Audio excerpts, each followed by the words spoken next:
I thought there wouldn't be any new laptop this year, and I was gonna do a wrap-up video of the year. Then Huawei released their new product, the MateBook X Pro 2022. I didn't expect it to be released this year. For this laptop, there are several upgrades I'm interested in.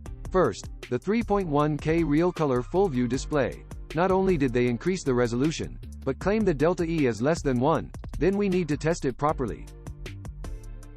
Second, the keyboard. They finally improved the previous terrible feel. Third, the thermals. The performance of the last X Pro was barely acceptable. This one is said to be greatly improved. We will also demonstrate many other features, including Super Terminal, AI air gesture interactions, etc. What's the test performance gonna be? Will it live up to be a Huawei flagship PC? It's got i7 processor, 16GB RAM and 1TB SSD. The processor is i7-1195G7.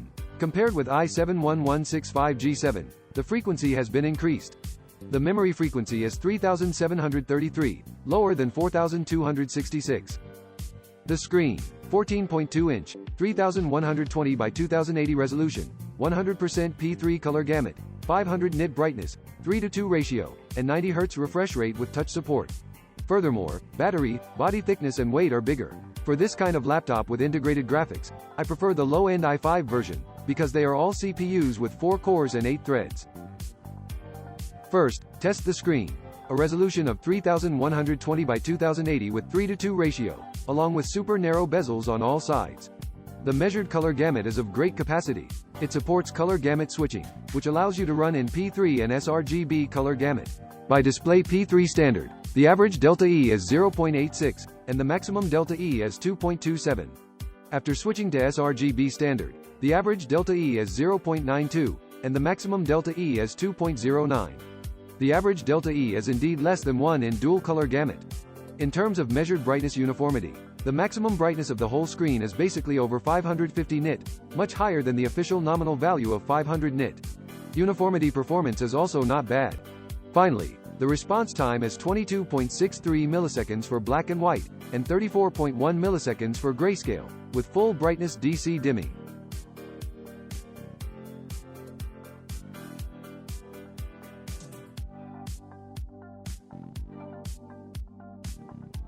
Then let's take a look at the appearance while experiencing the peripherals. The exterior still adopts CNC integrated molding process. The surface is ceramic sandblasted. The quality is rather exquisite. This one is emerald green. There are 2 more options, space gray and moon silver. It's a little heavier than the last version, but it's still the standard size of an Ultrabook. The charging adapter also has some weight gain. The power has been increased from 65W to 90W, which can improve the performance release and charging speed. It can be opened and closed with one hand, with a maximum angle of around 135 degrees. Huawei finally moved the camera on the keyboard to the normal position. But even with a camera on the B side, MateBook X Pro's bezels are still narrow. The screen-to-body ratio is 92.5%, looking quite classy. The C side. First, the keyboard. The key travel is claimed to be 1.5 millimeters. Combined with the large keycaps, the actual typing feels tighter than the 2021 model. It's the same new keyboard as the MateBook 14s. Besides, there is a smart voice button. In voice typing mode, it can convert your words into text input. In AI subtitle mode, it can recognize the speech in the video and convert it into subtitles. It supports English Chinese and Japanese Chinese translation. Subtitles can be exported and saved as text. There is delay in real-time translation, but you can take minutes of meetings. As for the touchpad, X Pro goes with the Huawei Free Touch, which simulates the feeling of press down with vibration, allowing the whole touchpad to be pressed down. There are 3 types of gear to choose for vibration and pressure sensitivity. In addition, Huawei has added 6 new gestures to the touchpad. I think the most practical one is to slide to adjust the volume and screen brightness. While sliding, there's a feel of gaps for haptic feedback. You can also do screenshot and recording with double tap on knuckles.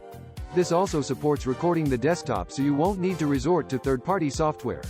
Overall, it's impressive. I think it's one of the top 3 touchpads on Windows PC. Lastly, the D side. The air inlets are on both sides. Speaker openings are also hidden here together with the speakers on C side to form a 6-speaker system. Let's hear what it sounds like.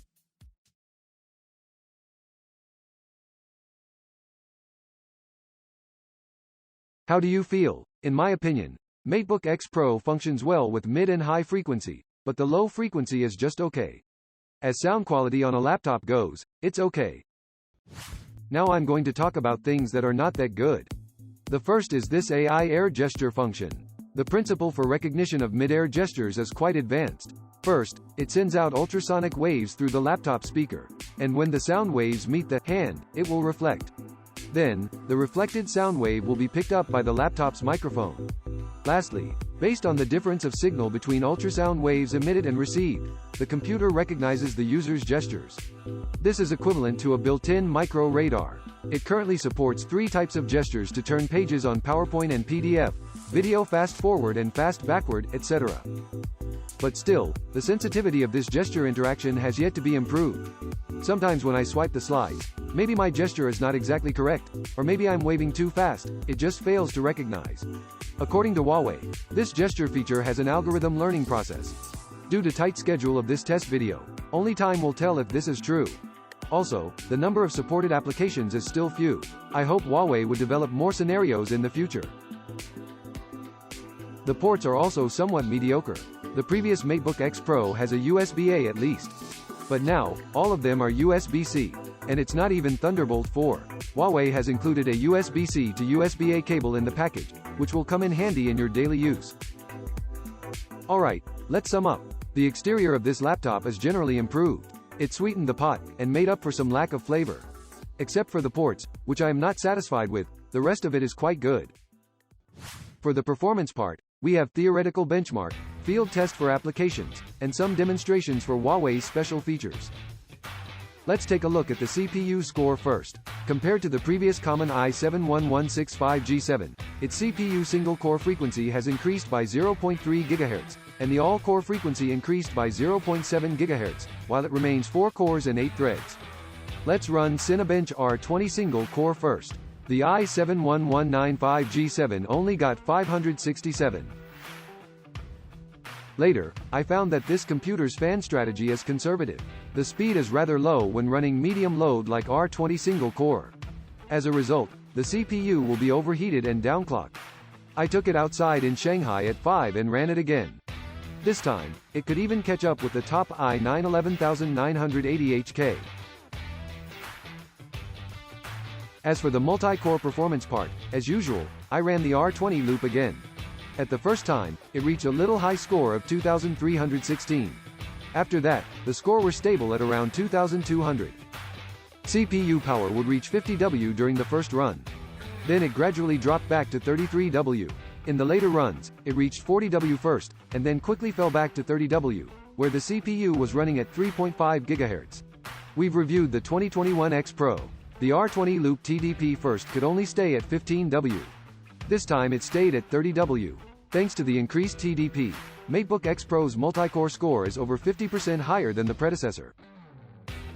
Then there's the graphics performance. The i7-1195G7 comes with Iris Graphics 96EU.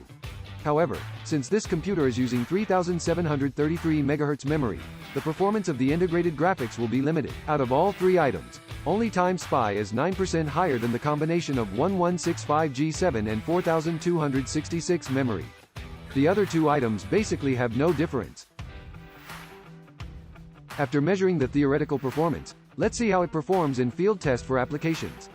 The native resolution is too stressful for integrated graphics, so the game test is run at 1080p. CSGO at the lowest image quality averaged 176 FPS, and DOTA2 at the highest image quality averaged 61 FPS.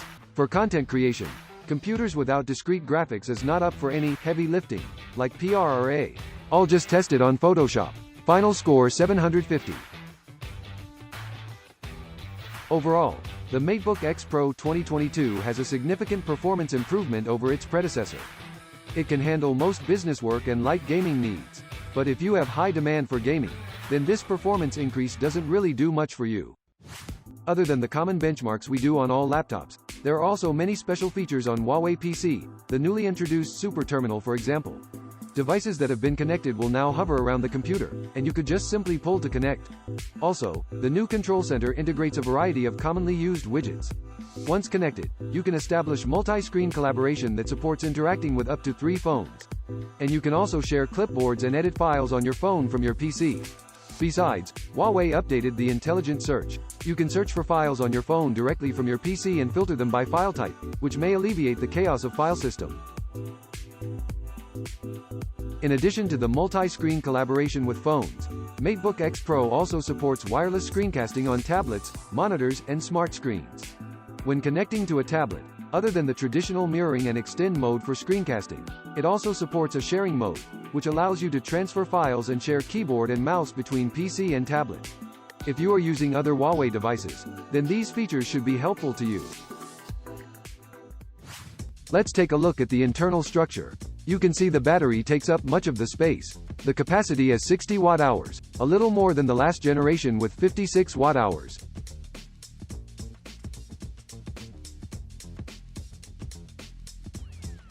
The battery life for PC Mark 10 Modern Office Test is 9 hours and 16 minutes. That's just a passing grade.